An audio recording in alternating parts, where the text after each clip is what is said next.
Hi there, what's up? In this video, I'll give you a quick guide on how you can fix Microsoft Teams error 657RX.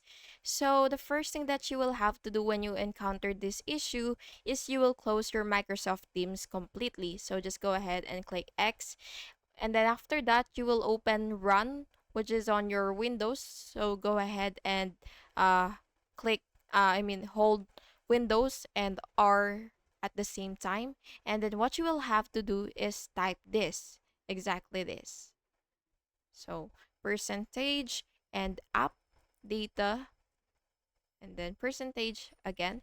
And then what you will have to do is just click OK, and then you will just have to delete the cache and then application cache and the IndexedDB folders. Then you will just have to restart your Teams and try logging in again. However, if this error persists, you will just have to uninstall the Teams if you have it downloaded to your desktop, and then again you will just have to download it and reinstall. And yeah, that's basically just it. And by the way, you have to ensure that your Windows is updated and that firewall or antivirus isn't blocking Teams.